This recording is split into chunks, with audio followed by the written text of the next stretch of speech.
बुधवार दिनांक 3 जानेवारी 2024 आणि आजच्या प्रमुख वक्ते आहेत आदरणीय भारती मोरे मॅडम, सावित्रीकार म्हणजे त्या सावित्रीमाईचं एकपात्री भूमिका म्हणजे नाटक हे करतात, एकपात्री म्हणून त्यांना सावित्रीकार म्हणतात. वा छान हे आहे. मुख्याध्यापिका आहेत महाराणा प्रताप प्राथमिक विद्यालय भोर जिल्हा पुणे आणि ताईंचा आजचा विषय आहे मी सावित्रीमाई बोलते एकपात्री नाटक. तर जास्त वेळ न घेता आणि ताईंचा कार्यक्रम सुरू होण्यापूर्वी आदरणीय मुकेश दादांचा आज वाढदिवस आहे. खरोखरच आता जे वक्ते बोलले ज्यांचं मनोगत झालं तर हा खरोखर दुग्ध शर्करा योगच म्हणावं लागेल की ज्या सावित्रीमाईला या समाजाची आवड होती त्या सावित्रीमाईंनी स्वतःच्या जीवाची पर्वा न करता ज्योतिराव फुलेंनी सुद्धा सावित्रीमाईंना शिकवून या महिलांची शाळा सुरू करण्यास प्रोत्साहन दिले आणि असेच मुकेश दादा सुद्धा या समाजासाठी की आपल्या समाजाला माहिती व्हावी संविधान काय आहे, वेगवेगळ्या प्रकारच्या आपल्या काही म्हणजे सर्वांसाठी दिलेल्या काही योजना आहेत त्या संविधानाने काय काय कुणासाठी त्याच्यामध्ये लिहिलेलं आहे हे सर्वांपर्यंत पोहोचवावं यासाठी हा उपक्रम सुरू केलेला आहे. तर आदरणीय मुकेश दादांना सुद्धा माझ्याकडून व माझ्या उपरोट कुटुंबाकडून माझ्या द्वारकामाई महिला व बालकल्याण मागासवर्गीय विकास संस्था आणि वंचित बहुजन आघाडी, भारतीय बौद्ध महासभा आणि आपले दोन्ही ग्रुप आपला संविधान विश्लेषण ग्रुप आहे आणि सर्वांच्याकडून दादांना खूप खूप शुभेच्छा. दादा अशीच प्रगती करा आणि नक्कीच आम्हाला सर्वांना तुमचा खूप अभिमान आहे आणि हा नक्कीच द्विगुणित होणार आहे. तर दादांना खूप खूप शुभेच्छा देते आणि ताईंना विनंती करते ताईंनी कार्यक्रमाला सुरुवात करावी. आदरणीय मोरे ताई. आवाज येतोय? हो ताई येत आहे आवाज. जय भीम ताई. जय भीम. सर्वात प्रथम आपल्या कार्यक्रमाचे सर्व कर्ता करविते माणिक दादा यांना वाढदिवसानिमित्त खूप खूप शुभेच्छा. आणि मुकेश दादा हा मुकेश दादांना खूप खूप शुभेच्छा. त्यांना शिवनेरीची विशालता, रायगडाची भव्यता, शिवनेरीची शूरता आणि सह्याद्रीची आयुष्यात उंची लाभो, हातून छान छान सामाजिक कार्य घडो, त्यांची सगळी प्रगती हो ही सदिच्छा आजच्या दिवशी सावित्रीमाईच्या लेकीकडून व्यक्त करते आणि मी माझ्या कार्यक्रमाला सुरुवात करते. आदर्शांना वंदन, उपस्थितांना मानाचा क्रांतिकारी जय भीम. मी आज विषय घेऊन आलेले आहे मी सावित्री बोलते. या एकपात्री प्रयोगाच्या अगोदर मी थोडीशी प्रस्तावना करणार आहे आणि त्यानंतर जे असणार आहे ते पूर्ण मी सावित्रीच्या भूमिकेत असणार आहे. आजच्या आपल्या उपक्रमाला सर्व ज्या संस्था आहेत, संविधान विश्लेषण समिती, नंतर सरलाताईंची त्रिवेणी महिला व बाल कल्याण विकास संस्था, भारतीय बौद्ध महासभा आणि वंचित बहुजन आघाडीचे सर्व माझे वरिष्ठ श्रोतेगण, वरिष्ठ आणि माझ्यापेक्षा वयाने लहान असणाऱ्यांना सर्वांनाच माझा क्रांतिकारी जय भीम, जय ज्योती, जय जिजाऊ, जय सावित्री आणि जय संविधान. तर सर्वप्रथम मी वातावरण निर्मिती करण्यासाठी स्त्रियांना अज्ञानाच्या अंधकारातून बाहेर काढणाऱ्या स्त्री शिक्षणाच्या ज्ञानज्योती क्रांतिकारी सावित्रीबाई फुले यांची आज जयंती आहे. त्यानिमित्तानं मी थोडेसे प्रस्तावनेमध्ये गीत म्हणणार आहे. बहुजनातील शूर महिलांनी पावन केली भूमी ग, बहुजनातील शूर महिलांनी पावन केली भूमी ग, पावन केली भूमी ग बाय बाय, पावन केली भूमी ग. अशी जिजामाता सावित्री रमाई वाणी, जिजामाता सावित्री रमाई वाणी, बनून दावा तुम्ही ग, बनून दावा तुम्ही ग. नमस्कार मंडळींनो, ओळखलत का मला? होय, मी सावित्री ज्योतिराव फुले. आता तुम्ही म्हणताल कोण? तर स्त्रियांना अज्ञानाच्या अंधकारातून, सिंहाच्या जबड्यातून शिक्षण खेचून आणणारे महान क्रांतिकारक, समाजसुधारक ज्योतिराव फुल्यांची मी सौभाग्यवती. तर आपण त्या सावित्रीमाईंच्या जयंतीनिमित्त आपण सर्वजण आता आपण त्यांचे गुणगान गात आहोत. त्या निमित्तानं मी त्यांच्या जीवनाबद्दल एक ओवी गाते. पहिली माझी ओवी ग सावित्रीच्या बुद्धीला, महिलांच्या शिक्षणाचा पाया तू घातला. अशिक्षित अडाणी तू पतीपाशी शिकली, अशिक्षित अडाणी तू पतीपाशी शिकली. गुंडांनी अडवले सगळ्या त्रासाला, धैर्याने तोंड दिले सगळ्या त्रासाला. दुसरी माझी ओवी ग तुझ्या मोठ्या मनाला, दुसरी माझी ओवी ग तुझ्या मोठ्या मनाला.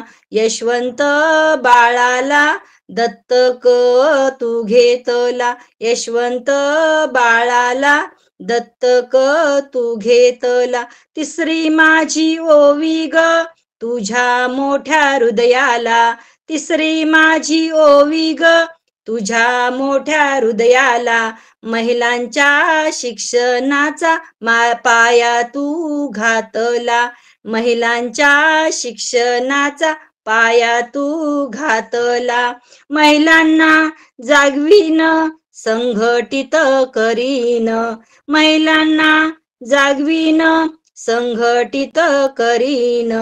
हेची तुला नमन, हेची तुला नमन. नमस्कार मंडळी, म्या सावित्री ज्योतिबा फुले. माझं मायार नायगाव. आता हे नायगाव सातारा जिल्ह्यातील खंडाळा तालुक्यातील गाव. माझा बा त्या गावचा पोलीस पाटील होता. माझा बा पोलीस पाटील असताना सगळ्या गावातली तंटे भांडणं मिटवायचा. रोज आमच्या दारातून हका असायच्या. आणि अशा कर्तृत्वार बाच्या पोटी माझा जन्म बघा 3 जानेवारी 1831 रोजी झाला. माझा बा गावचा पाटील असल्या कारणानं रोज गावातल्या लोकांच्या तंटा सोडवायला तिथं यायच्या. आणि माझा बा पंचक्रोशीत माझ्या बाच्या नावाचा दबदबा होता. माझी आई लक्ष्मीबाई.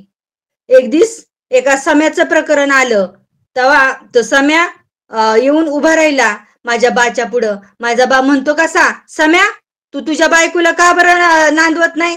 तिला गपगुमान घरी घेऊन जा बरं, काय हे रोज रोज चाललंय? त्याबरोबर सम्या म्हणाला, म्या कुठं काय करतोय, म्या कुठं काय म्हणतोय, आणि गपगुमान तो त्याच्या बायकोला घरी घेऊन गेला. अशा प्रकारे रोज हे असे समाजातले प्रकार माझा बा सोडवायचा आणि मी हे रोज बघायचे. आणि हे सगळं बघितल्यानंतर मला पण वाटायचं की आपण पण मोठेपणी कोणीतरी असं मोठं व्हावं आणि या समाजाचा प्रश्न, समाजातील समस्या सोडवाव्यात, असं मला नेहमी वाटायचं. माझा बा अतिशय हुशार आणि कर्तृत्ववान होता. आणि या आमच्या कुटुंबामध्ये 3 भावांच्यात एकलीच मी होती, 3 भावांच्यात एकलीच मी होती. आणि त्यामुळं माझं लय गोड कौतुक केलं जायचं. माझी आई असं का जात्यावर बसायची आणि ओव्या म्हणायची. जात्यावर बसल्यानंतर धान्य दळताना माझी अशी ओव्या म्हणताना माझं नाव घ्यायची. मला लय गोड वाटायचं. माझी आई म्हणायची कशी, नाय गावच्या चावडीला ग सोन्याईचा दरवाजा, सोन्याईचा दरवाजा गंजुन्या गादी वनवराजा. सावित्री लाडई की लेक धरी बापाच्या धोतराला, धरी बापाच्या धोतराला गलेक शोभतेच्या चातुराला. अशी माझी आय जात्यावर बसली का ओव्यामध्ये माझं नाव घ्यायची आणि गाणं भरायची. मला लय गोड वाटायचं, लय बरं वाटायचं. असं दिसमात चाललं मी बघा 5 वर्षाची झाली. त्या काळी आमचा आठवडी बाजार शिरोळला असायचा. आपल्या प्रत्येकाचा गावचा बाजार असतो की नाही, मग आमच्या गावचा आठवडी बाजार शिरोळला असायचा. मग एक दिवशी मी शुक्रवारी आईच्या बरोबर आठवडी बाजाराला शिरोळला गेले. शिरोळला गेल्यानंतर माझी आई बाजार घेऊन झाल्यानंतर मला म्हणती कशी, सावित्री तुला काय घ्यायचं ग? तवाच्या टायमाला मला जिलबी लय आवडायची. मग मी म्हणलं आय आय मला जिलबी घे ना ग. मग माझ्या आईनी एक जिलबीचा पुडा घेऊन माझ्या हातात दिला आणि ती जिलबीचा पुडा सोडून मी जिलबी खात खात रस्त्याने चालली होती. तेवढ्यात काय झालं बघा, एक इंग्रज गोरा अधिकारी आला ना समोर माझ्या आणि मला म्हणतो कसा, ए बेबी रस्त्याने जाताना काय बी खायचं नाही. तो बाबा त्या पुड्याकडं हात करतोय आणि काहीतरी म्हणतोय असं मला वाटलं आणि मला वाटलंच की त्यामुळं मी काय केलं, तो जिलबीचा पुडा बांधला आणि शहाण्या लेकरासारखी तिथं जवळ येऊन उभी राहिली. तेव्हा तो गोरा इंग्रज अधिकारी म्हणतो कसा, ही पोरगी लय हुशार आहे, मोठेपणी लय कोणीतरी मोठी होणार. या बाय मला काय बी कळना. माझा बाप पण म्हणतो पोरगी लय हुशार, माझी आई पण म्हणती पोरगी लय हुशार आणि आता हा गोरा इंग्रज अधिकारी पण म्हणतोय पोरगी लय हुशार. आणि मग मला वाटायला लागलं खरंच की काय मी लय हुशार. आणि मग पण त्या इंग्रज अधिकाऱ्यांनी साहेबांनी मला एक पुस्तक भेट म्हणून दिलं. ते पुस्तक मी घेऊन घरी आली आणि तसंच ते पुस्तक मी दादाला दाखवलं, वडिलांना. दादा दादा हे पुस्तकात काय लिहिलंय तेवढं सांगा. दादा म्हणलं पोरी ते जर मराठीत असतं तर मी तुला थोडं मोडक्या तोडक्या भाषेत काहीतरी वाचून दाखवलं असतं, पण पुरी ते इंग्रजीत लिहिलेलं आहे, मला त्यातलं काय समजणार नाही. तसंच मग ती पुस्तक मग मी पण ठरवलं की एक दिवस मी पण शिकणार, मोठी होणार आणि ते पुस्तक वाचून दाखवणार, काय त्या पुस्तकात लिहिलंय ते समजून घेणार. तसंच ते पुस्तक अजून पण मी माझ्या ट्रंकीत जपून ठेवलंय, पण ती काय आता मी काही इथं घेऊन आली नाही, पण जपून ठेवलंय. असं करता करता दिसमास चालू होतं आणि मग मी झाली 9 वर्षाची. 9 वर्षाची झाली तर माझ्या आईनी लावलं ना माझ्या बाच्या माग टुमान. आता टुमान कसलं तर लग्नाचं, पुरीचं लग्न उरकून घ्या, पुरीचं लग्न उरकून घ्या, 2चं 4 हात करा. पण माझा बा हुशार, माझा बा कसा म्हणायचा, जो कुणी समाज सुधारणा करणारा असेल, जो कुणी समाज सुधारणा करणारा असेल, या समाजाला नवी दिशा देण्याचं काम करणारा माणूस असेल, अशाच मुलाशी मी माझ्या मुलीचं लग्न लावून देईल. आणि असं बोलणं झाल्यानंतर दिसमास चाललं होतं. एक दिवस काय झालं बघा, आमच्या घरी सगळे लवकर उठायची, 4 वाजता सगळे आम्ही उठायचो, कामधंदे घरातले सगळं आवरून घ्यायचो. खेड्यातल्या गावामध्ये असंच असतं बघा, सगळी लवकर उठतात, घरातलं सगळी कामं उरकून घेऊन मग 9 वाजता शेतावर जायचो. मग शेतावर माझी आय, बा आणि सगुण आत्या गेली. मग एक दिवस काय झालं, सगुण आत्यानी माझ्या बापाशी आईपाशी विषय काढला. माझी आई म्हणती, सगुण आत्या म्हणती कशी, तो पुण्याचा ज्योतिराव फुले आपल्या सावित्रीसाठी चांगला मुलगा आहे, अगदी ज्योतीची आणि सावित्रीची जोडी अगदी झक दिसल बघा. या बायकांना तर लय उठारेटा पडलेला असतो, कुणाची जोडी कुणाची झक दिसल. आणि असं करता करता विषय झाला आणि बघा सगळं बोला फुलाला गाठ पडली की आलं हे पुण्याचं फुले घराण्याचं वराळ. इकडं आमच्या नायगावला ही अशी माणसं आली, ह्या अशा बैलगाड्या आल्या, ही अशी सगळी बोलाचाली झाली आणि आमचं लग्नाची तारीख ठरली. वराड आलो, सगळं झालो आणि माझं चोळी पोलक्यातलं बुजगावान साडी सजवलं. वराडाच्या रांगा मंडपामध्ये लागल्या, सगळी माणसं बसली आणि मी मुंडवळ्या घालून लग्नाच्या मंडपात हजर झाली. अशा पद्धतीनं आमचा विवाह पुण्याच्या, तसं आमचं मूळ गाव सातारा जिल्ह्यातील कटगुण, आमचं आडनाव तसं गोरे, पण फुलांचा व्यवसाय करण्याच्या निमित्तानं कुटुंब पुण्यात हडपसरला आल्यामुळं फुले विकण्याच्या ह्याच्यामुळं फुले आडनाव पडलं. आणि मग ज्योतिराव फुले त्यांचं कुटुंब सगळे गावकरी मंडळी आमचं लग्न नायगावला पार पडलं. लग्न पार पडत असताना काय झालं बघा, मी तुम्हाला सांगते. मी अशी लग्नाच्या मंडपामध्ये नवरी होऊन बसली, पण मला ना साडीमध्ये काहीतरी असं चटकल्यासारखं झालं आणि मी जोरात वाटायला लागले, आई काहीतरी चावलं बघ, किडा चावला ग, किडा चावला ग. त्याबरोबर माझी आई पळत आली आणि मला म्हणते कशी, अगं सावे सावे सावे, तुला काय अक्कल बिक्कल आहे का नाही? अगं तू नवरी आहे, तू वराडामध्ये आहे. त्याबरोबर आमचं हे फुलं म्हणतात कसं, असू द्या असू द्या, ती पण मुलगीच आहे, माणूसच आहे, जा बरं आतमध्ये जाऊन काय झालंय ते बघा बरं. त्याबरोबर मी अशी मुंडवळ्या माग सारून, साडी माग मी पुढं, साडी माग मी पुढं, आतमध्ये जाऊन बघितलं तर साडीमध्ये किडा किडा शिरला होता आणि मी ओरडायला लागली होती. ते सगळं झालं बिलं आणि मग आम्ही तसंच बाहेर आलो. झालं सगळं, वराड झालं बघा, वराड निघायची तयारी झाली आणि मग आमचं वाजत गाजत वराड पुण्याच्या गंजपेठेत, पुण्यामध्ये वाजत गाजत वराड गंजपेठेतील घराकडं आलं. असं जा इकडे आल्यानंतर सगळी घरातली कामं, सारवण सुरवण, भांडी कुंडी, चूल पोत्यारा सगळं मला घ्यायला लागायचं. आमचं हे शेठजी, मी त्यांना शेठजी म्हणायचे, गेले होतो बाहेर. एक दिवस आलं घरी, मला म्हणले, सावित्री, अगं सावित्री काय करतेस? आणि मी त्या दिवशी लवकर स्वयंपाक उरकला आणि घर आवरायला घ्यावं म्हणून बघितलं. घरात बघते तर काय, इकडून ठेवलेली पुस्तकं, तिकडून ठेवलेली पुस्तकं, मधी पुस्तकं. मी मनात म्हणलं, या बया, ह्यो बाबा काय नुसते पुस्तकं बिस्तकं खातो का काय? आणि तेवढ्यात मी ते पुस्तकं अशी उचलून ठेवत होते, तेवढ्यात शेठजी आलं आणि मला म्हणतात कसं, अगं अगं सावित्री, ही पुस्तकं का बरं इथं तू टाकलीस? आणि त्यातलं ते पान तिकडे गेलं बरं.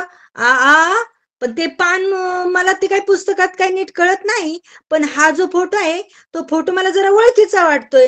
म्हणजे हे शिवाजी महाराज आहे, पण ते पलीकडे जे पुस्तक पडलंय ते काय ओळखीचं वाटत नाही, त्यातलं चित्र पण ओळखीचं वाटत नाही. अगं सावित्री, थांब मी तुला सांगतो. हे पुस्तक मानवाचे अधिकार, थॉमस पेनचं पुस्तक आहे. या पुस्तकामध्ये मानवाचे हक्क काय, कर्तव्य काय, अधिकार हे सगळं लिहिलेलं आहे. आणि हे पुस्तक थॉमस पेन यांचं पुस्तक आहे.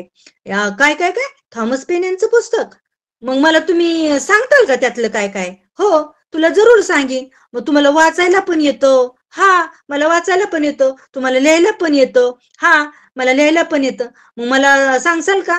तर सांगेल, पण हे बघ सावित्री, समाजामध्ये पोरींची परिस्थिती लय वंगाळ आहे. पोरींची परिस्थिती लय वंगाळ आहे. तू जर शिकली, हे बघ सावित्री, मी पुरुष आहे, मी महिलांपर्यंत मुलींपर्यंत जाऊ शकत नाही, पण तू स्त्री आहे, तू महिलांपर्यंत जाऊ शकतीस आणि महिलांना शिकवू शकतीस. मी म्हणलं, ते शिकवायचं असं काय मला काही सांगू नका बाया.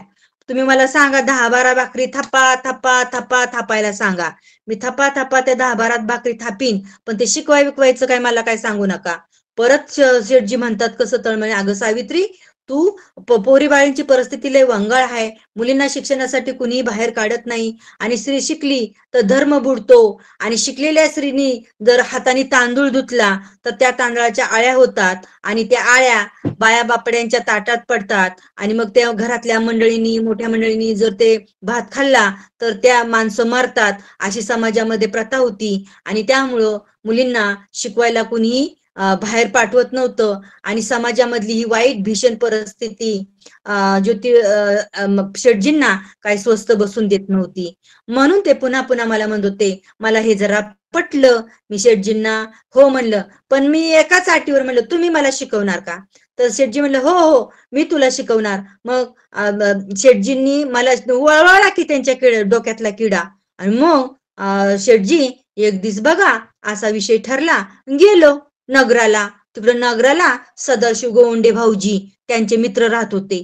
तिथं गेल्यानंतर त्यांच्याशी चर्चा करून मिस फरवर नावाच्या मॅडम, ख्रिस्ती मिशनऱ्यांची ती स्कूल होती, शाळा होती, आणि मिस फरवर मॅडम तिथं शिकवत होत्या.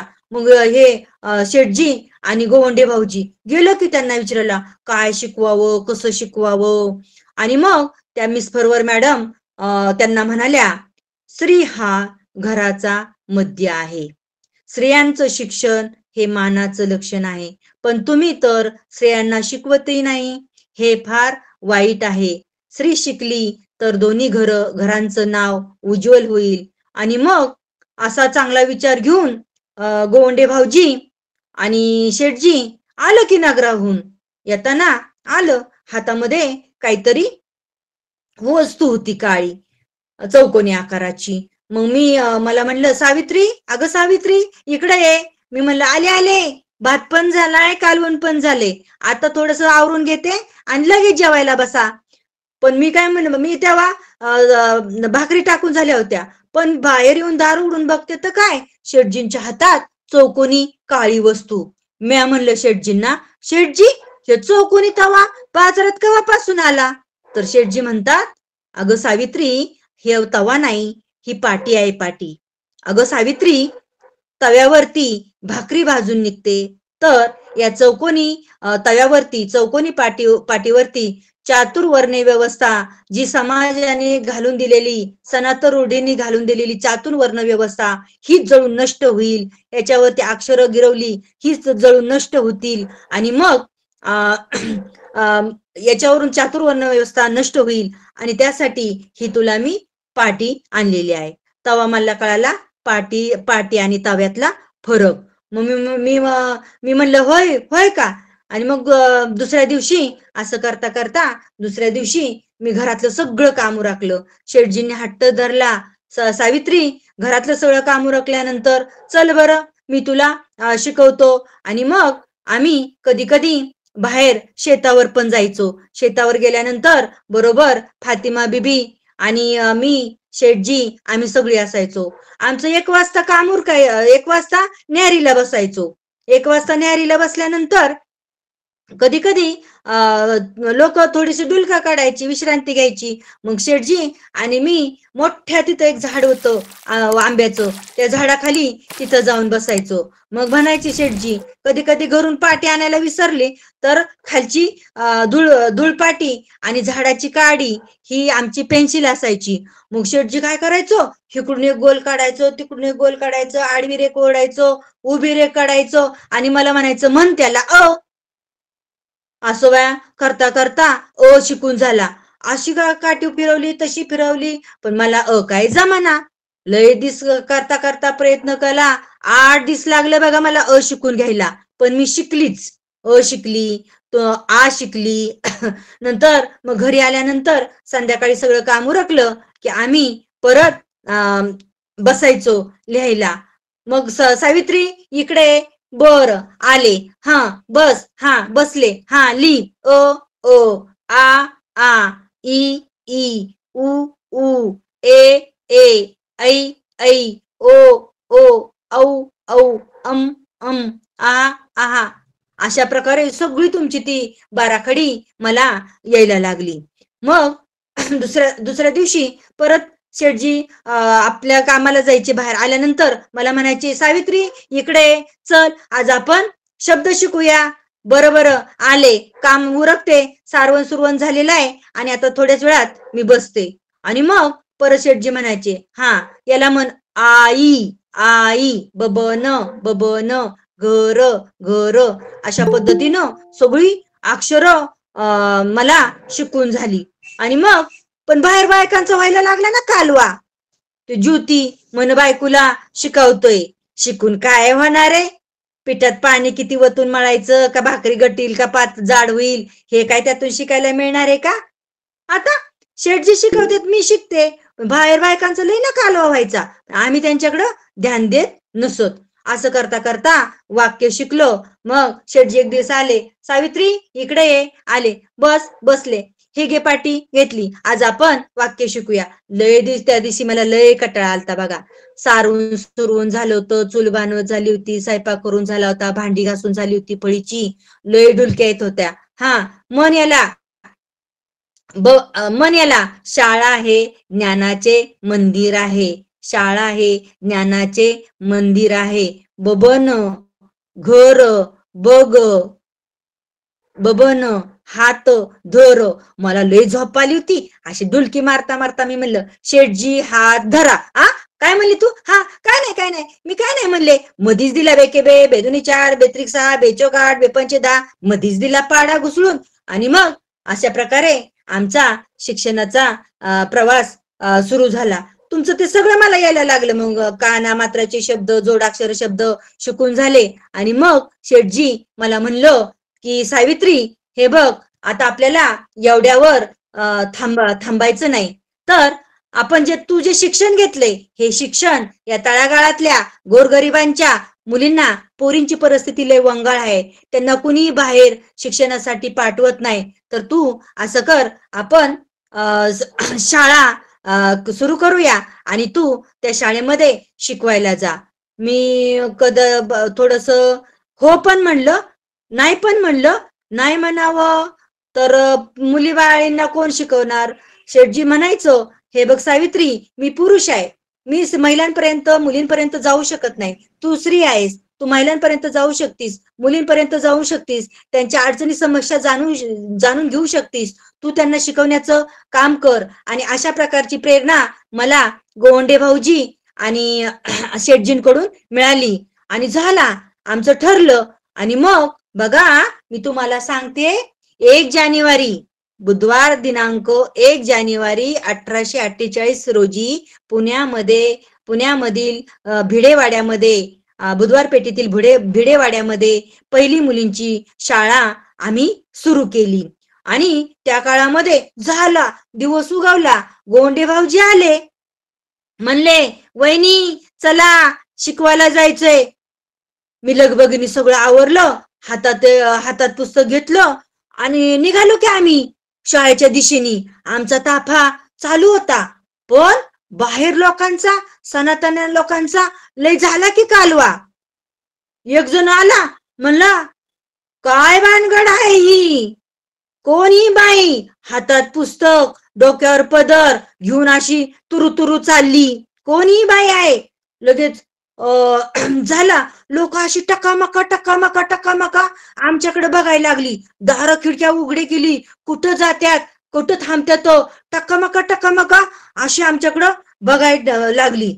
लगेच पहिल्या दिवशी गेलो, बघतो तर काय, 5 मुली शाळेमध्ये आल्या होत्या. हे घरोघरी गेलो, पोरींना सांगितलं, पोरीबाईंना शाळेत पाठवा, पोरींची परिस्थिती लय वांगाळ आहे, पोरींना बुकामध्ये काय लिहिलंय हे जर पोरींना कळालं तर आज तीच स्त्री शिकली तर ती दोन्ही घरचा उद्धार करू शकते. आणि मग जरा लोक भीतभीतच पाठवायला लागली. पहिल्या दिवशी गेले तर 5 पोरी येऊन बसल्या होत्या. त्याच्यामध्ये माधवी इंगळे, अन्नपूर्णा देशमुख, मुक्ता साळवे, जनी कर्डिले ही धनगर समाजाची होती. आणि अशा मुक्ता साळवे अशा आणि बाहुली, 5वी बाहुली नावाची मुलगी शाळेमध्ये आली होती.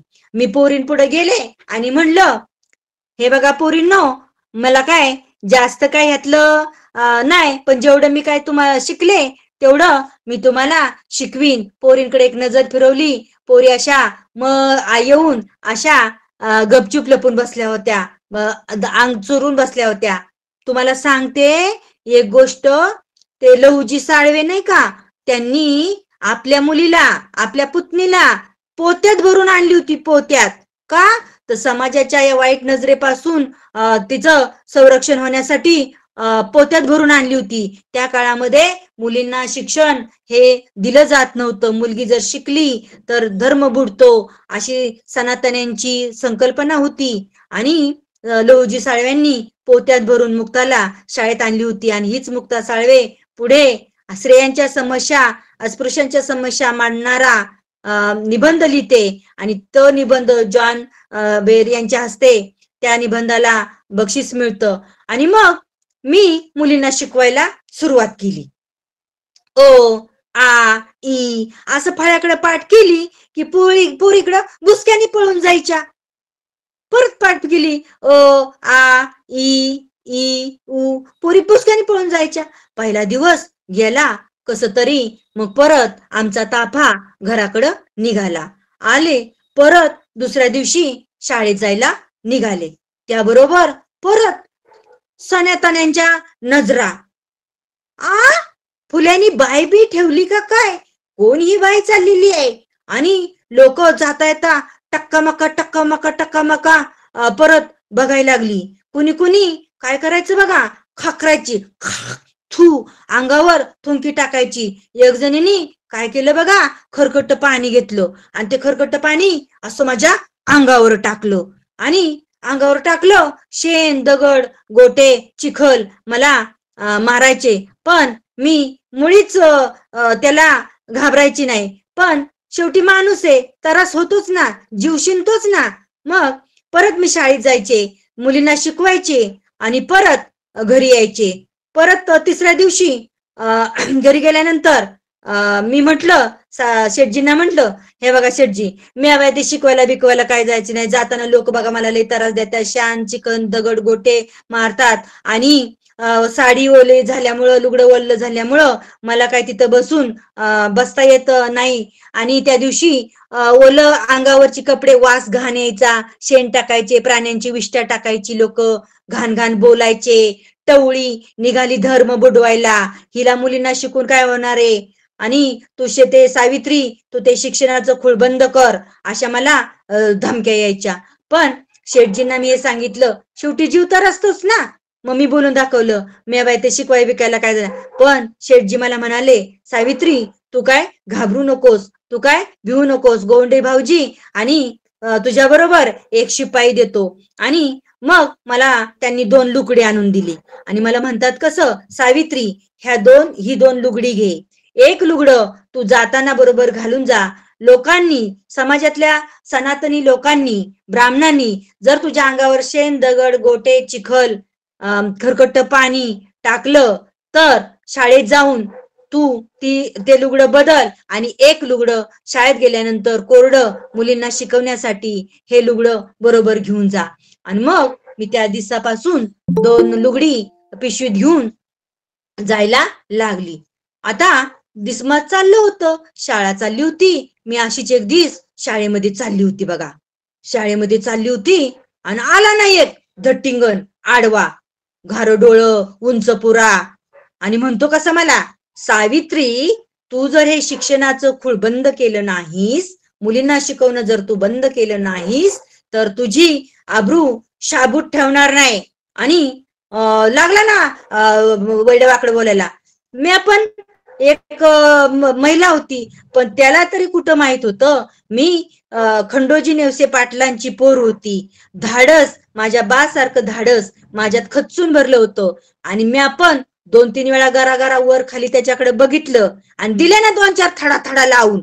त्याबरोबर तसा तो गाल चोळत तो धटिंगण निघून गेला. आणि त्याला मी बजावलं परत, आता माझ्या आडपुढं आलेला आहेस आणि परत जर आलास तर तुझ्या रक्तानं ही धरती रंगवीन. त्याबरोबर तो गाल चोळत निघून गेला. हानबिगार त्यांनी परत माझी वाट अडवली नाही. आणि मग मी झाली ना वाघीण. ही अशी जायची, अशी यायची, आणि मग लोकांना दबदबा निर्माण झाला ना, ही बाय काही साधी दिसत नाही, थडा थडा भर रस्त्यात बापड्याला झोडती चपलीनी, ही बाय काही साधी नाही. आणि मग मी झाली ना वाघीण. अशी जायचे, अशी पोरींना शिकवायचे, अशी यायचे, अशी जायचे, अशी यायचे. पण तरी पण या सनातनांच्या ब्राह्मणांच्या पोटामध्ये दुखत होतं. एक बाहुली नावाची एक मुलगी माझ्या वर्गामध्ये येत होती. त्या बाहुलीचं काय झालं बघा. बाहुली रोज शाळेला यायची, 5 वर्षाची बाहुली होती, रोज शिकायला यायची जायची. आणि ती घरी जाताना या सनातनांची शाळा वाटलं या पोरींची शाळा बंद पाडली पाहिजे. आणि मग त्यांनी काय केलं, ह्यांनी लाडू, चपातीचा लाडू, पूर्वीच्या काळी भाकरी चपाती राहिली शिळी की त्याचं लाडू बनवायचं आणि त्याच्यामध्ये काचा कुटून घातल्या होत्या, बाटलीच्या काचा कुटून घातल्या होत्या. आणि बाहुली शाळेतून घरी जात असताना तिला म्हणले, धर धर धर बाहुली, धर तुला लाडू, लाडू खा, लाडू खा. बाहुलीने माझ्या ते लाडू घेतला, लाडू खाल्ला आणि त्याच्यातल्या ज्या खाल्ला बाहुलीच्या आतड्यामध्ये, त्याच्या त्या काचा आतमध्ये गेल्या, आतड्यामध्ये जाऊन रक्तस्राव झाला आणि माझी बाहुली गतप्राण झाली. शिक्षणासाठी मंडळींनो पहिला बळी गेलेला होता, ज्याचं नाव सुद्धा आपल्याला माहित नाही. आजही तुम्ही आपण गेलो तर सगळे किंवा महिला जातात, ते आता ते भिडेवाडा कुठे आहे अजूनही कुणाला माहित नाही. तर पुण्यामध्ये दगडूशेठ हलवाईचा गणपती आहे ना, तिथं गेल्यानंतर ह्या बायका असं दर्शन घेतात आणि पाठ कुणाकडं, आमच्याकडं, पाठ आमच्या वाड्याकडं. जिथं आपल्या शिक्षणाची सुरुवात झाली, या महिला आज मोठ्या मोठ्या राष्ट्रपती झाल्या, वकील झाल्या, डॉक्टर झाल्या. पण जिथं त्यांची शिक्षणाची सुरुवात झाली त्यांच्याकडं कुणी डोकूनही बघत नाही. आज तो वाडा पार मोडकळीला आलेला आहे. त्याचा काय दोष? तुमचं त्याच्याकडे लक्ष नाही ना, तुम्ही त्याच्यासाठी काय करत नाही आणि त्या वाड्याकडं कुणी ढुंकून बघत नाही. भारतामधली पहिली मुलींची शाळा तिथं सुरू केली होती आणि तो इतिहास आजही तिथं जिवंत आहे. तुम्ही कधी गेला तर बघू शकता. बघून त्याची महती सगळीकडं पसरली. असं करता करता पुण्यामध्ये आमच्या 18 शाळा सुरू झाल्या. नानापेठ मध्ये, रास्तापेठ, गंजपेठ, सासवडलाही एक शाळा सुरू केली होती. शिरवळला 1869 मध्ये मुलींची शाळा सुरू केली होती. अशा बहुजन वर्गातील, दलित वर्गातील महिलांना शिकवण्यासाठी 18 शाळा सुरू झाल्या होत्या. पंतोजी नेमले होते एका ठिकाणी. पंतोजींना पण हे धमकी द्यायला लागले, वाळीत टाकू, तुमच्याशी बोलणार नाही कुणी, अशा धमकी देऊन त्या पंतोजींनी पण शाळा सोडली. समाजाच्या भीतीनं शाळा सोडली. बऱ्यापैकी कामकाज चालू होतं. मग शेठजी म्हणालं, आता शाळा थोड्याफार चालू झाल्या, व्यवस्थापन समिती पण काम बघती, आपण जरा थोडस वेगळ्या कामाकडं वळू. त्या काळामध्ये महिलांना आपली भारताची संस्कृती लय महान संस्कृती होती बघा. तुम्हाला माहित आहे की इवलेल्या पोरींची लग्न लावून द्यायची.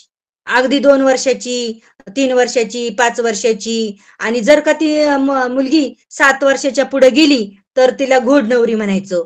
आणि नवरदेव 9 वर्षाच्या पुढे गेला की त्याला घोडनवरदेव म्हणायचं. आणि मग कधी कधी तर पोटालाच टिक्का लावला जायचा. समाजामधल्या छोट्या छोट्या बालवयामध्ये लग्न करून जायचे. तुझी मुलगी मला दे, माझी मुलगी तुला दे, आणि असं लग्न ठरवलं जायचं. पाळण्याला भाषण असायचं. आणि जर दोन्ही मुलंच झाली तर. पण या अख्ख्या उभ्या भारतीय संस्कृतीला उभा आडव्या कापण्यासाठी महान कार्य करणारे शेठजी आणि मी उभी तिथं ठाकली होतो. आणि मग नवरदेव 50-60 वर्षाचा, नवरी 2-3 वर्षाची मुलगी, आणि मग त्या नवरदेवाचं वय जास्त असल्यामुळे तो मरणारच की. नवरा मेला की त्या बाईला इदवा म्हणून हिनवायचं, तिची केस भाजरायची, तिला बोडकी करायची, हातापायामधल्या सगळ्या वस्तू काढून ठेवायच्या, पांढरी वस्त्र घालायची, आणि कधी कधी तर नवऱ्याच्या चितेवर तिला ढकलून द्यायची त्याच्यामध्ये. आणि तिच्या ओरडण्याचा, किंचळण्याचा आवाज येऊ नये म्हणून ढोल ताशा वाजवायची. आणि ही अशी समाजातल्या ह्या प्रथा, याच्यामध्ये अनेक समाजातल्या महिला, मुली बळी जात होत्या. मुली वयाने लहान असायच्या. डंगऱ्या मोठाच असायचा. 80 वर्षाचा म्हातारा असला तरी तो 10 वर्षाच्या मुली संग लग्न करायचा, आणि तो वयामुळे झाला तो मरायचाच ना. आणि मग सावित्री, आपण आता शिकून झालं, पण या समाजातल्या ह्या ज्या वाईट प्रथा आहेत, या वाईट प्रथा आपल्याला काही मोडीत काढल्या पाहिजेत. आणि मग आम्ही ठरवलं, त्या काळामध्ये आम्ही न्हाव्यांचा संप घडून आणला. एकाही महिलेचं केस भादरून द्यायची नाही, असं आम्ही ठरवलं. अख्खा गावातला वस्तारा बंद ठेवला.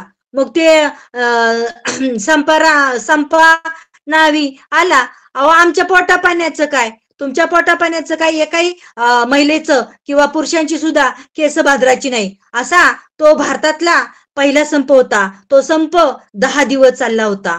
आणि मग कटाळी, मग लागल्या ना दाढ्या वाढायला. आणि मग ते पुरुष मंडळी म्हणाली, तुम्ही आता लॉकडाऊन मध्ये अनुभव घेतला का नाही? जनरल नॉलेजचा प्रश्न, वस्तारा 10 दिवस बंद ठेवला तर काय होईल? तर दाढ्या वाढू लागल्या. त्या बायकांची केस भाजरायची नसेल तर नका भाजू, निदान आमच्या तरी दाढ्या भाजरा. आणि मग महिलांचं केशव पण करायचं आम्ही थांबवलं. आणि अशा पद्धतीनं काम चालू होतं. शेठजी मला म्हणायचे, सावित्री, आता शिक्षण देऊन झालं, समाजाला केशवपंची प्रथा आपण बंद केली, पण कृतीतून काहीतरी शिक्षण दिलं पाहिजे. काय कृती केली पाहिजे? एवढ्यात बाहेर येऊन एक आवाज येत होता, आणि उन्हाच्या रखरख ऊन पडलेलं होतं. उन्हामधून अस्पृश्य जातीची मंडळी चालली होती आणि ती रस्त्याने जाताना ओरडत होती, पाणी वाढ ग माय, पोटात पाण्याचा एक थेंब भी नाय, पाणी वाढ ग माय. त्या काळामध्ये पुण्यामध्ये महाभयंकर असा दुष्काळ पडला होता. पाण्याचा एक थेंबही नव्हता. जनावरं माणसं पटापट पाण्या वाचून मरत होती. लोकांना खायला अन्न नव्हतं म्हणून माणसं आपल्या पोरांना आणि आपल्या कुटुंबातल्या माणसांना विष देत होती. अशा काळामध्ये मला शेठजी म्हणालं, सावित्री युक्ती सुचली, जा त्या बाहेरच्या लोकांना आतमध्ये बोलव आणि त्यांना म्हणाव, आमचा हा पाण्याचा हौद आहे, यातलं पाणी या घेऊन जा. आणि मग ती लोक आली आणि पाणी पाणी त्यांनी भरलं आणि पोटभर पाणी प्याली आणि म्हणतात कसं, तात्या तुम्ही किती व चांगलं काम करता, किती आम्हाला कोणी पाण्यासाठी एक थेंब सुद्धा कोणी देत नव्हतं, इकडे तिकडे आम्ही भटकत होतो, तात्या तुम्ही किती चांगलं काम करताय. आणि अशी म्हणून ती माणसं पाणी पिऊन तृप्त होऊन निघून गेली. आणि अशा पद्धतीनं कामकाज हे चालूच होतं. पुढं पुढं आम्ही सत्यशोधक समाजाची पाण्याचं काम चालूच होतं आणि पुढं असंच काम चालू झालं. आणि मग बघा हे काय झालं सांगते तुम्हाला. एक दिवस मी रात्रीच्या 12 वाजले असतील. शेठजी नुकतंच काम उरकून आलं होतं. तालमीमध्ये गेलं होतं आणि आलं होतं. तेवढ्यात दारावर ठक ठक असा आवाज आला. ठकठक आवाज आला त्याबरोबर मी दार उघडलं. बघते तर काय, 2 माणसं दारात उभी, हातात काठ्या आणि कुऱ्हाडी घेऊन 2 माणसं उभी होती आणि म्हणतात कशी, कुठे तो ज्योती, त्याची आम्हाला खांडोळी करायची आहे. मॅम घ्याव्या. मी जरा घाबरली, माग सरकली आणि त्याच्या बदलीत आम्हाला पैक मिळणार आहेत, पैक. तेवढ्यात शेठजी बाहेरून आतून आलं आणि म्हणतात कसं, मॅ हाय ज्योती, कशा पाय खांडोळी करतासा, पोरीबाळींना शिक्षण देतो हे काय पाप होतंय का? मुलीबाळी शिकल्या तर या समाजाची परिस्थिती लय वंगाळ आहे. 4 गोष्टी त्यांना कळाल्या किंवा या समाजातल्या वाईट प्रथा जर बंद झाल्या तर समाज सुशिक्षित होईल, पुढे चांगलं ज्ञान घेऊन चांगलं संस्कारशील वाढेल. कशा पाय हत्या खांडोळी करायला निघाल्या, ते आम्हाला काय बी ठाव नाही, आम्हाला पैक मिळणार आहेत, पैक 1000 रुपयाचं बक्षीस मिळणार आहे आम्हाला. मग शेठजी म्हणालं, असं आहे का, आम्ही पोरींना शिक्षण देतो ते पाप करतो का? तुम्हाला ज्यांनी हे विचार दिला, ज्यांनी तुमच्या हातामध्ये काठ्या कुऱ्हाडी दिल्या, त्यांच्या हातामध्ये जाऊन द्या बरं, बघा, आणि त्यांना सांगा जा तुम्ही म्हणून. बघा बरं त्यांची धोत्र कशी वल्ली होत्यात ते. त्याबरोबर दोघांनी एकमेकाकडं टक्कामक्का बघितलं आणि त्यांच्या हातातल्या काठ्या आणि कुऱ्हाडी खाली पडल्या आणि धोंडीराम रामोशी आणि कुंभार, गोपीनाथ कुंभार म्हणतो कसा, तात्या आता इथून पुढं आम्ही तर तुमची खांडोळी तर करणार नाहीच, पण तुमच्याकडं जो कोणी वाकड्या नजरेने बघेल त्याची खांडोळी केल्याशिवाय राहणार नाही. आणि मग झालं ना बाहेर कालवा लोकांचा, हे ज्योती आणि सावित्री काय जादू करतात की काय, मारायला पाठवलेली माणसं पण गपगुमान खाली माना घालून आली. आणि पुढं मग एवढ्यावरती करून शेठजी आणि आम्ही थांबलो नाही. त्या काळामध्ये आम्ही फार समाजामध्ये वाईट चाली प्रथा रूढी होत्या आणि मग सत्यशोधक समाजाची स्थापना करायचं ठरवलं 1869 ला. सत्यशोधक समाजाची स्थापना म्हणजे जन्मापासून मृत्यूपर्यंत सर्व विधी हे आपले आपणच करायचे.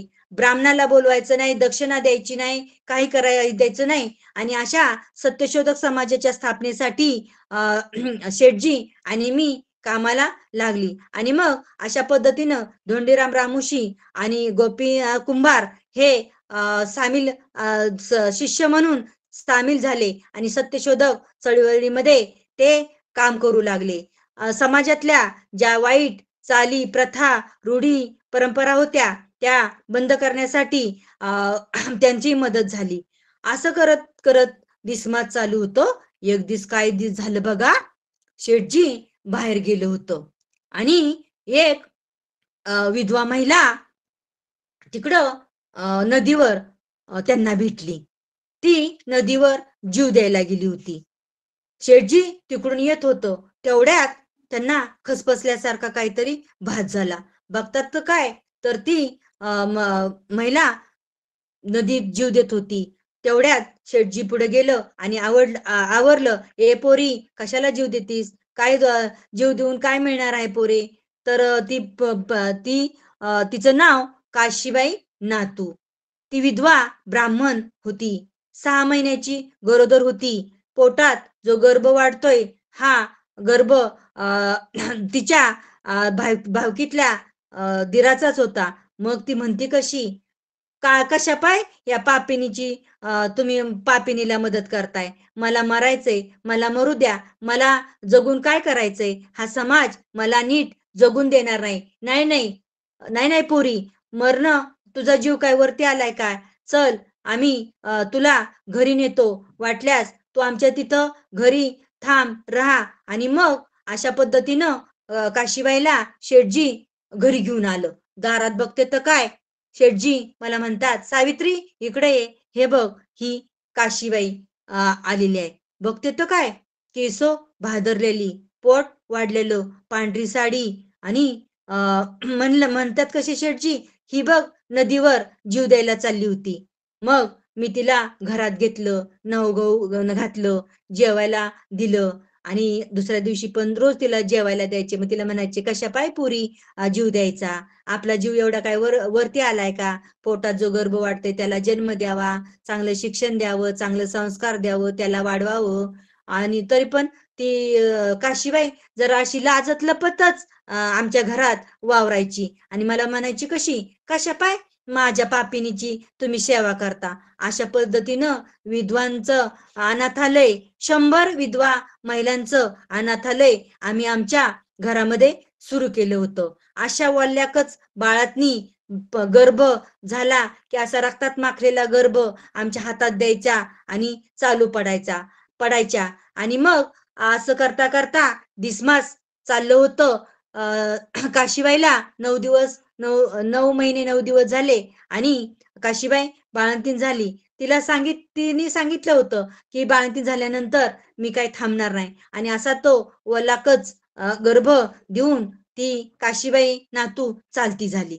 आणि मग अशा पद्धतीनं त्याचं पालन पोषण आम्ही केलं.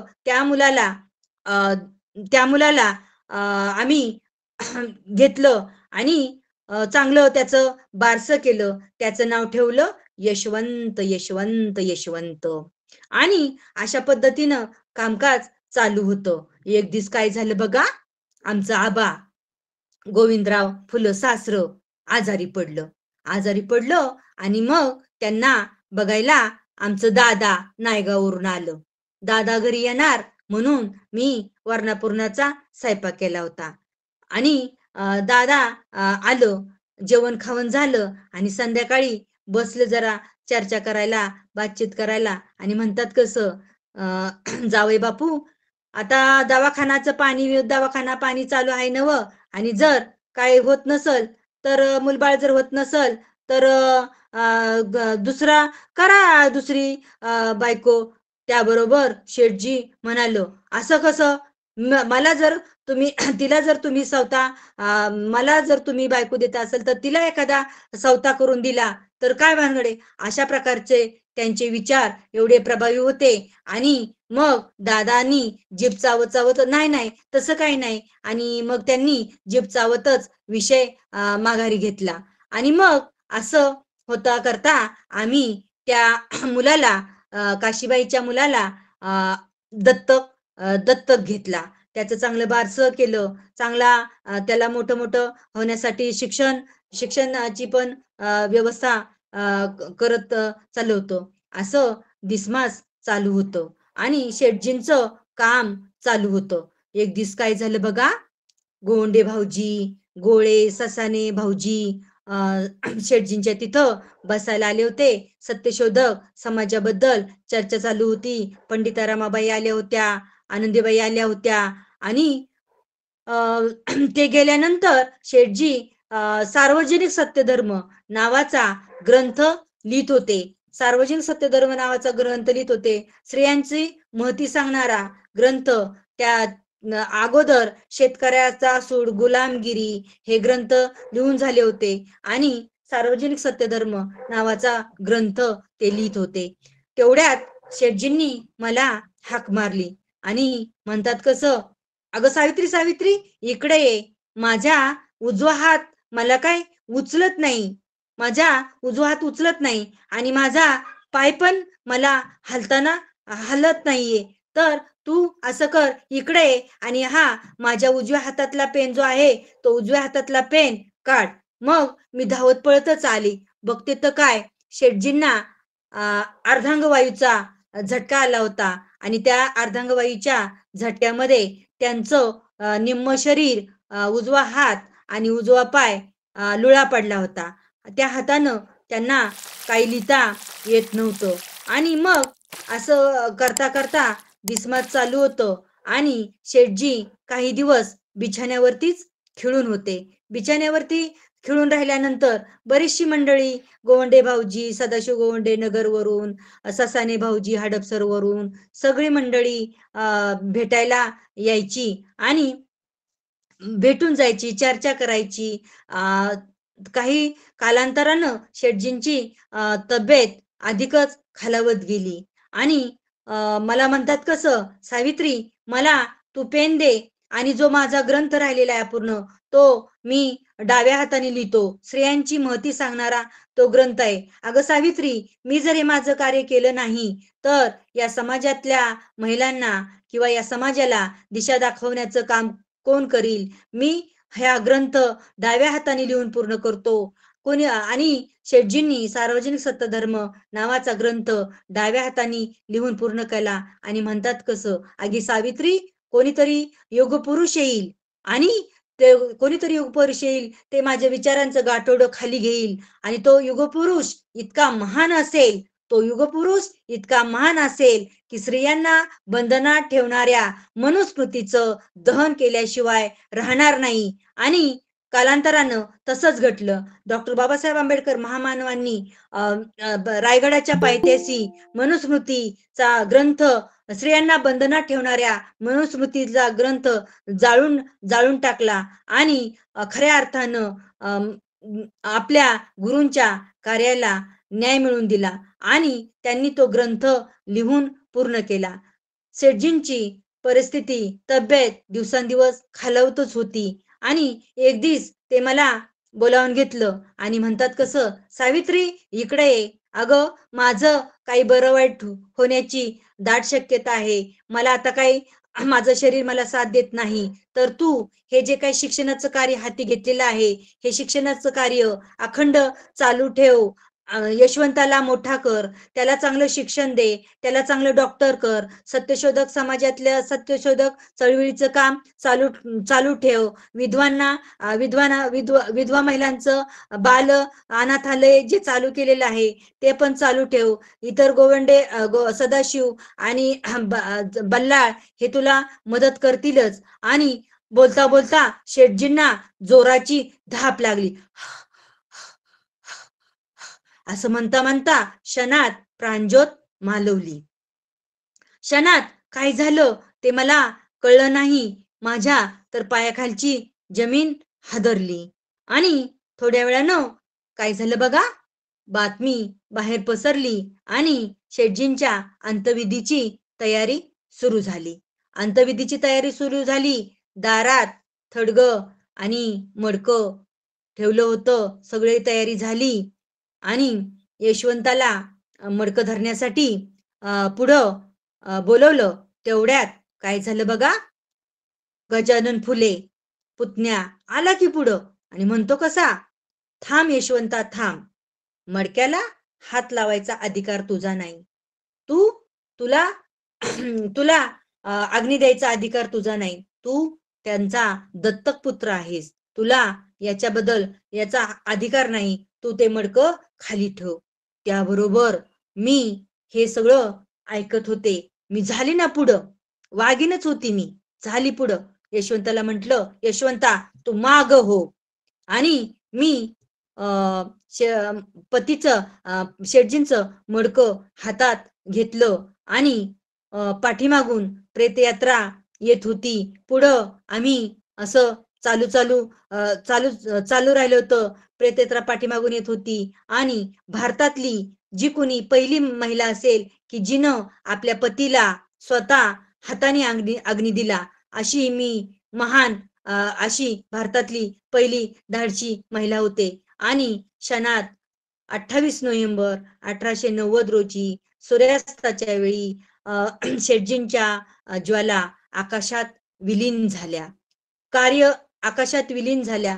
कार्य पुढं तसंच चालू ठेव. घरी आल्यानंतर यशवंता एका कोपऱ्यात बसला. मी होते. कालांतराने थोड्या दिवसानंतर यशवंताचं लग्न केलं.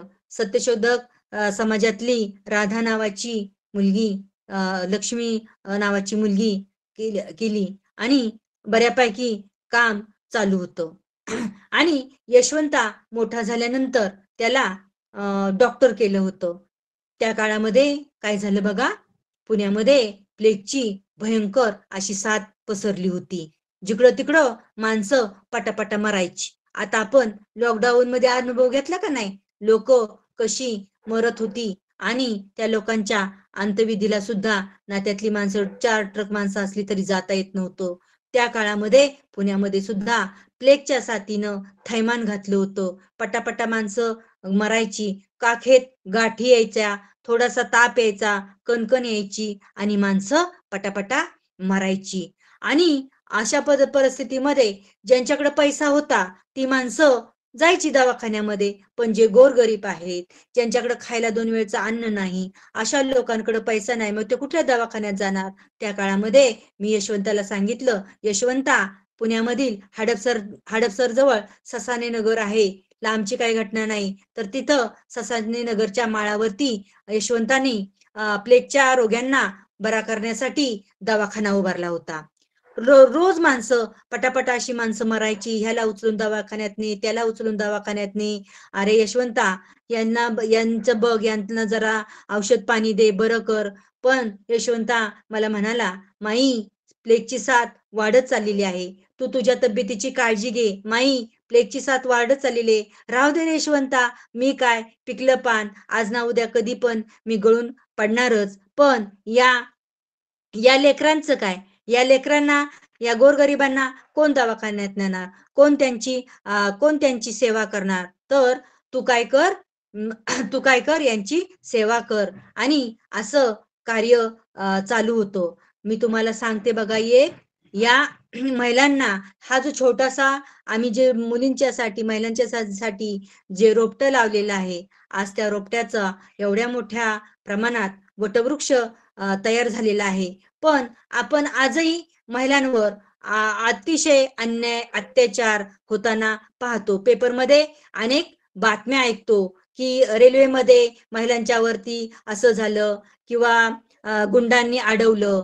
तर माझं या महिलांना, स्त्रियांना सावित्रीच्या तोंडून एकच सांगणं आहे की तुम्ही सावित्रीच्या लेकी आहात. शिक्षण घ्या. शिक्षण हे वाघिणीचं दूध आहे. जे कोणी वाघिणीचं दूध पिईल ते गुरगुरल्याशिवाय राहणार नाही, असं सांगितलेलं आहे आपल्या महापुरुषांनी. तर तुम्ही शिक्षण घ्या. शिक्षण घ्या, मोठं घ्या, व्हा. कुणाचाही अन्याय आणि अत्याचार सहन करू नका. जर का तुमच्यावर कोणी चाल करून आलं तर त्याला तिथंच ठेचा. तुम्ही अशा तशा नाही, लेच्यापेच्या नाही, तुम्ही सावित्रीच्या लेकी आहात. माझं एक तुम्हाला उदाहरण सांगते. मी 5 वर्षाची होते. 5 वर्षाची होती तेव्हा नायगावला चिंचच्या झाडावर आम्ही सुरपारांब्याचा खेळ खेळत होतो आणि तिथे एक चिमण्यांचं घरटं होतं. त्या चिमण्यांच्या घरट्याच्या मध्ये अंडी होती आणि ती अंडी खायला तिथे एक साप आला होता. ती अंडी खाताना मला बघवलं नाही. अन्याय मला सहन झाला नाही. मग मी काय केलं, त्या सापाला धरलं आणि त्याच्या शेपटीला धरलं, खाली त्याला आपरलं. तिथंच झाडाची काठी तोडली आणि त्याचं तोंड ठेचून ठेचून मारलं. अशी मी धाडशी होते. मग तुम्ही सुद्धा धाडशी सावित्रीच्या लेकी आहात. 5 वर्षाच्या पोरीला काय कळतं? पण त्या काळामध्ये मी धाडस केलं आणि पुढे सुद्धा मी तुम्हाला हे वाघिणीचं शिक्षण रूपी वाघिणीचं दूध पाजायला तयार झालेली होती. तर तुम्ही तुमचं संरक्षणासाठी कराटेचं शिक्षण घ्या. कॉलेज महाविद्यालयातल्या मुलींना सांगणे की कराटेचं शिक्षण घ्या. कुणी जर अन्याय अत्याचार करत असेल तर एखाद्या वाघिणीसारखी डरकाळी तुम्ही फोडली पाहिजे. कधी कधी प्रवासात त्याच्यात जाताना चिमुटभर मध्येच आपण पुड्या खिशात तुम्ही चटणीच ठेवा, नाही का? किंवा अन्याय अत्याचार जे होत असतील तर आपल्याला संरक्षणासाठी वेगळ्या पद्धतीच्या वस्तू जवळ ठेवा की जेणेकरून आपल्यावरती अन्याय अत्याचार होणार नाही. आणि तुम्ही तर माझ्या सावित्रीच्या लेकी आहात. कुणाचाही अन्याय अत्याचार सहन करायचा नाही, हेच तुम्हाला माझं सांगणं आहे. आजकाल महिला मोठमोठ्या राष्ट्रपती झाल्या, पंतप्रधान झाल्या, डॉक्टर झाल्या, वकील झाल्या. हे सगळे ही सगळी माझी देण आहे. पण तुम्ही जरा मला आठवा की तुमची सुरुवात कुणापासून झाली. तुम्ही जर मला आठवलं नाही तर तुम्ही हातामध्ये घेतलेलं कार्य पूर्णत्वास नेण्यासाठी माझी जाणीव ठेवा, एवढं तुम्हाला सांगते. आणि हे जे समाज सुधारण्याचं प्लेगच्या साथीचं काम चालू होतं, असं दवाखान्यामध्ये प्रत्येकाला उचलून मी दवाखान्यात नेत होते. ह्याला उचलून दवाखान्यात ने, त्याला उचलून दवाखान्यात ने. यशवंत मला बोलत होता, माई प्लेगची साथ वाढत चाललेली आहे, कदाचित लागण होण्याची शक्यता आहे, तर तू काही सावध हो माई. मी म्हणायचे, जाऊ दे रे यशवंता, मी काय पिकलेलं पान आज ना उद्या गळून पडणार.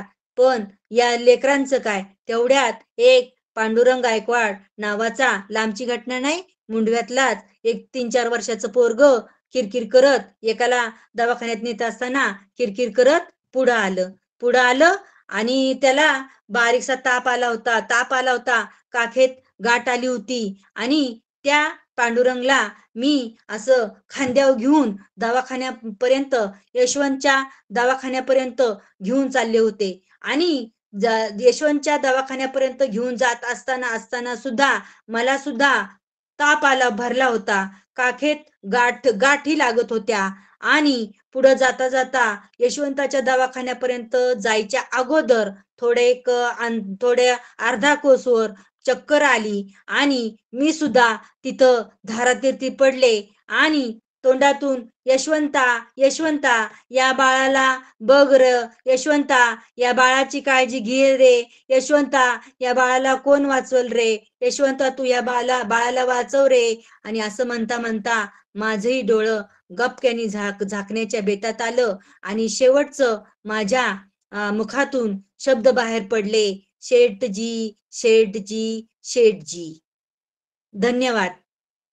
मी आता जे तुम्हाला जे एकपात्री प्रयोग करून दाखवला, तुम्ही सर्वांनी शांत चित्ताने ऐकून घेतला, त्याबद्दल पुन्हा एकदा सर्वांचे धन्यवाद, आभार. आणि मला तुम्हाला एकच सांगणं आहे की आपल्या जीवात जीव आहे तोपर्यंत, आपल्या सर्वांच्या जीवात जीव आहे तोपर्यंत आपणही आपल्या हातून आपल्या समाजाची सेवा करावी, एवढंच या कार्यक्रमामागचं माझं तुम्हाला सांगणं आहे. या सावित्रीच्या तोंडून तुम्ही ते पूर्णत्वास नेताल अशी सदिच्छा व्यक्त करते. थांबते. जय ज्योती, जय सावित्री, जय संविधान. साधू साधू साधू साधू. खूपच छान ताई. साधू साधू. शेवटच्या क्षणी तर अगदी डोळे भरून आलेत, अंगावर काटा आला. छान बरेचसे प्रसंग बरेचसे गाळे मी. 9:40 झाले ना. नाही, खूपच छान. तुम्ही जे काही बोललात ना ते अगदी म्हणजे त्या काळातच नेऊन ठेवलं आम्हाला. अगदी असं वाटत होतं की ते समोरासमोर घडत आहे, बघतोय आम्ही त्या डोळ्यात. असं एवढं तुम्ही एक म्हणजे एकरूप झाल्या होत्या त्याच्यामध्ये. खूप छान ताई, खूप छान. खूप खूप धन्यवाद तुमचे. हो, आज माझ्या शाळेतला पहिला कार्यक्रम मी उरकून घेतला काल. आज रजा काढली होती. 4 शाळेमध्ये 35 किलोमीटर अंतरावरती एक शाळा आहे ना, ते फोटो टाकलेला. तिथे हायस्कूलला 250 विद्यार्थी होते. तिथे एक प्रयोग झाला आणि घसा पण बसलाय माझा. आमच्या मिस्टरांच्या तेच आता तिथं मुख्याध्यापक आहेत ना, शिंद म्हणून, तिथं एक प्रयोग झाला. आणि आता मला बसवतही नव्हतं. दादाला म्हणलं मी, नाही पण म्हटलं नाही मला आता घ्यायचंय मला, नाही का. आता शेवटचा 3 प्रयोग झालेत आज. काळजी घ्या. घसा थोडा मोकळा करा, गरम पाणी वगैरे घ्या. खूप खूप धन्यवाद. खरंच खूप प्रतिम तुमचे सादरीकरण. आपण म्हणजे 9:41 झालेले आहेत. 2 अभिप्राय घेऊयात. ओके. हा 5-5 म्हणजे 2-2 मिनिटाचे 2 अभिप्राय घेऊया. हँड राईज करा ज्यांना कुणाला व्यक्त व्हायचंय, आणि बाकी ज्यांना कुणाला मनोगत व्यक्त करायचं असेल त्यांनी बहुजन हितायावर किंवा आपल्या संविधान विश्लेषणवर लिखित स्वरूपात टाकला तरीही तो आपण सर्व वाचणारच आहोत. तरी विनंती आहे. आदरणीय दत्ताराम सरांचा हँड राईज झालेला आहे. विनंती आहे सर. जय भीम सर. जय भीम सर्वांना. जय भीम, जय भीम. आज सावित्रीबाई जयंती त्याच्या निमित्ताने हार्दिक अभिनंदन. धन्यवाद दादा. खूप खूप धन्यवाद. आपल्याला ताईंच्या बद्दल सांगा जरा कोणी. हा वसुंधरा ताई. विनंती आहे ताई. हॅलो. जय भीम. हा ताईंनी जय भीम, जय भीम. अतिशय सुंदर हुबेहूब सावित्रीमाई उभ्या केलेल्या आहेत. त्यांची वेशभूषा खरंच अगदी सावित्रीमाई सारखी दिसत होती. त्यामुळे त्यांना शतशः प्रणाम. आणि आजचा कार्यक्रम खरंच खूप छान झालाय. तुम्ही कंटिन्यू बोलत होता त्याबद्दल तुमचे खूप खूप आभार ताई. धन्यवाद. धन्यवाद. धन्यवाद ताई. वसुंधरा ताईंना पण बरं नाही आहे तरी सुद्धा त्यांना राहवलं नाही आणि त्यांनी अभिप्राय दिला. ताई खूप खूप धन्यवाद. काळजी घ्या. यानंतर सदाशिव सरांचा हँड राईज आहे. मी विनंती करते सरांना की त्यांनी अभिप्राय द्यावा, आपलं मनोगत व्यक्त करावं. ताईंनी सर्वांना जय भीम. ताईंनी आंधळ्यांना सिनेमा दिसावा अशा प्रकारचं वर्णन, त्याबद्दल त्यांचे आभार मानतो आणि थांबतो. जय भीम. जय भीम सर. अगदी खरं बोललेत तुम्ही की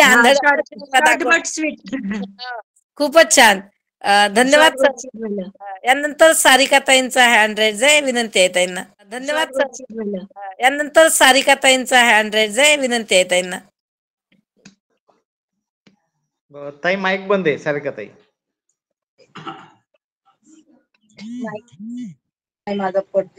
सर्वांना मानाचा कडक जय भीम. सर्व मातांना विनम्र अभिवादन. आज सावित्रीमाई अक्का ताईने अशी उभी केली ना, असं वाटत होतं की साक्षात सावित्रीमाईच बोलतात. एवढं खूप छान सुंदर बोलण्या ना, त्यांना विनम्र अभिवादन. धन्यवाद. धन्यवाद सारिका ताई. खरोखर साक्षात एक तर वेशभूषा आहे तशीच आणि बोलणंही अगदी खूपच छान. म्हणजे खरं प्रत्येक जण भारावून गेलं बरं का ताई. मोरे ताई अगदी धन्यवाद. छान सांगितली त्यांनी पहिल्यापासून. कंटिन्यू बोलल्या ना त्या. 50-60वा प्रयोग असेल हा. विदेशामध्ये पण झालेत ना प्रयोग. याला दुबईला झाला एक आणि सिमल्याला पण झाला होता. वा खूपच अभिनंदन. स्वतः प्रथम माझ्या शाळेच्या स्टेजवरती सादर केला. मला विद्यार्थिनी माझ्या तशा घडवायच्या, तर त्यांचे पण छोटे छोटे नाटुकले बसवून घेते मी. हो. खूप धन्यवाद.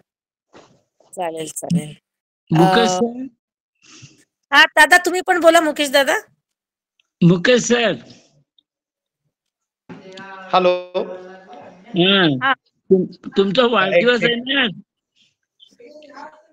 मुकेश सर? आहे सदाशिव सर. आहे मुकेश सरांचा वाढदिवस. मुकेश सरांना वाढदिवसाच्या शुभेच्छा.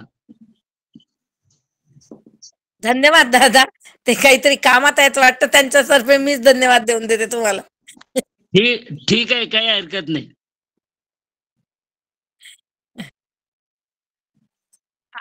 आवाज ब्रेक होतोय दादा. हा आता आला आवाज. बोला.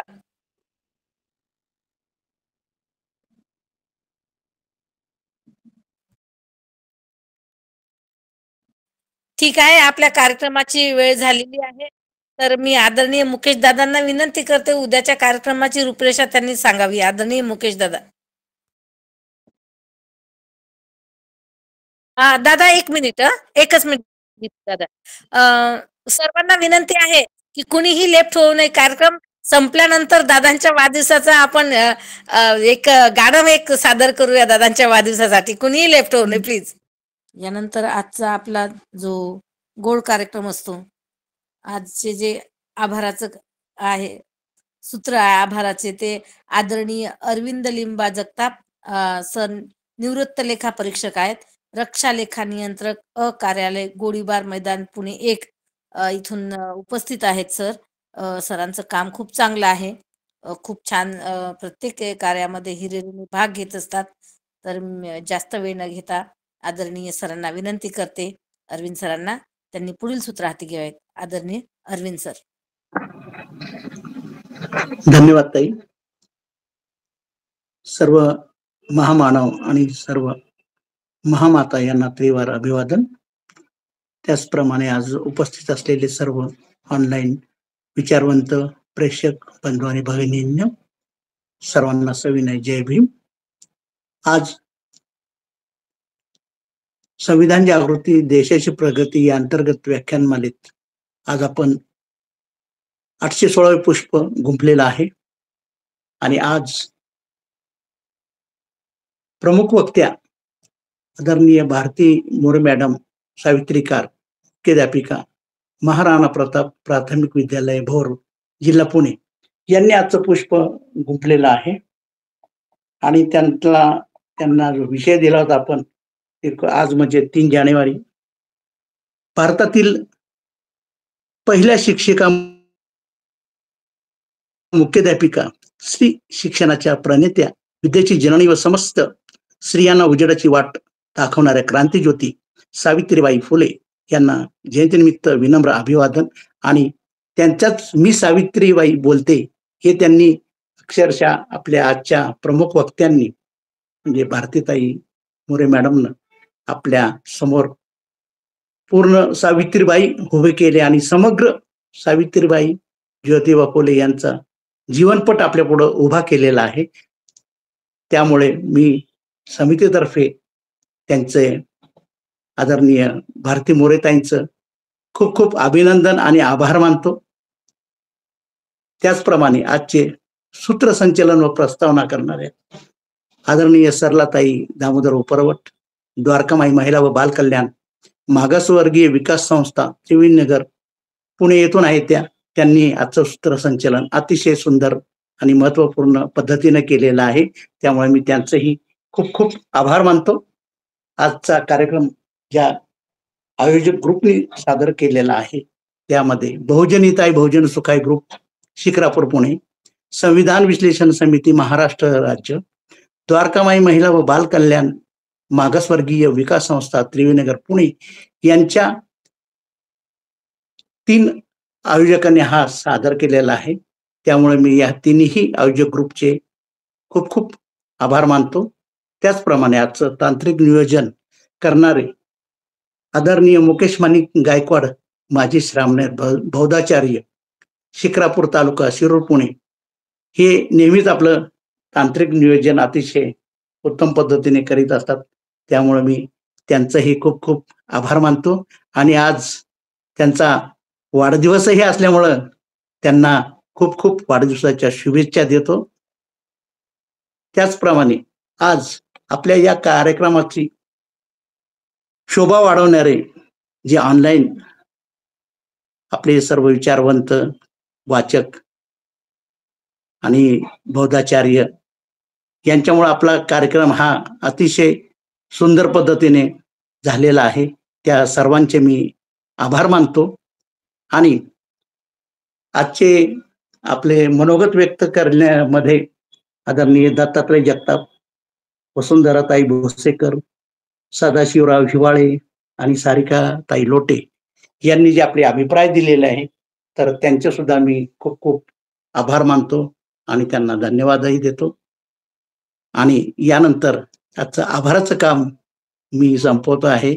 आणि पुढील सूत्र आजच्या आपल्या ज्या सूत्रसंचालन करणारे आहेत आदरणीय सरलाताई यांच्याकडे मी देत आहे. जय भीम, नमो बुद्धाय, जय भारत, जय संविधान.